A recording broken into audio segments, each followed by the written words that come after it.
मैं हूं आपके साथ श्रेया दीक्षित। बुलेटिन की शुरुआत करेंगे बड़ी खबर के साथ, जहां धामी कैबिनेट में 8 प्रस्तावों पर मुहर लग गई। आंगनवाड़ी मुख्य केंद्र में अब बदलेंगे आंगनवाड़ी वर्कर्स पर बड़ा फैसला हुआ।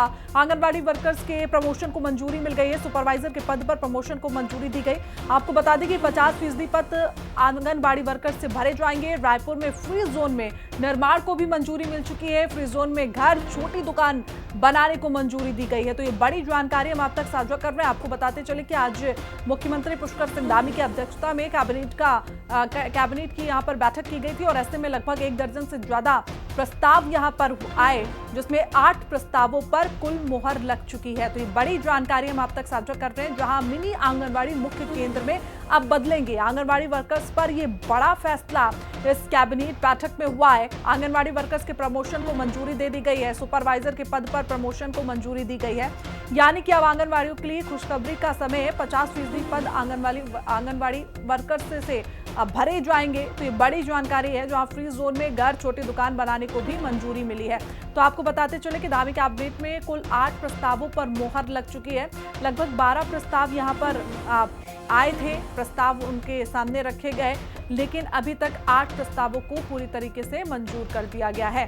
तो ये बड़ी जानकारी हम आप तक साझा कर रहे हैं और इस कैबिनेट बैठक में आंगनबाड़ी वर्कर्स के लिए बड़ा फैसला सरकार की ओर से लिया गया है। तो ये बड़ी अपडेट इस वक्त हम आप तक साझा कर रहे हैं। इसके अलावा रायपुर में छोटी दुकानें, मकान खरीदने वालों के लिए भी। तो ज्यादा जानकारी के साथ हमारी सहयोगी शुभांगी भट्ट हमारे साथ जुड़ी हुई है। शुभांगी, 8 प्रस्तावों पर मुहर लगी और ऐसे में आंगनबाड़ी जो लोग हैं उनको राहत यहां पर मिलती हुई नजर आ रही है। उनके प्रमोशन का जो जिक्र है वहां पर किया गया है, क्या कुछ जानकारी?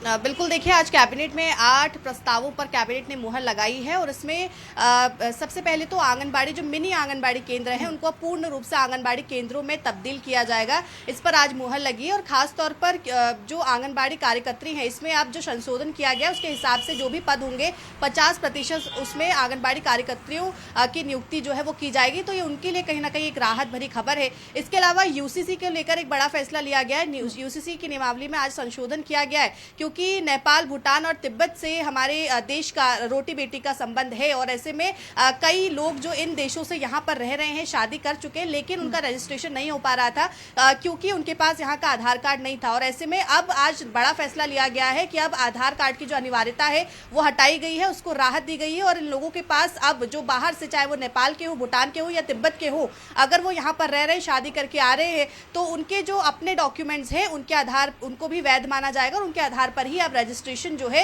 यूसीसी में हो सकेगा। क्योंकि अब जब से यूसीसी लागू हुआ है उस पर रजिस्ट्रेशन करना जो है अनिवार्य कर दिया गया है, लेकिन इन लोगों का रजिस्ट्रेशन अभी तक नहीं हो पा रहा था। ऐसे में ये बड़ा फैसला आज धामी कैबिनेट ने लिया है।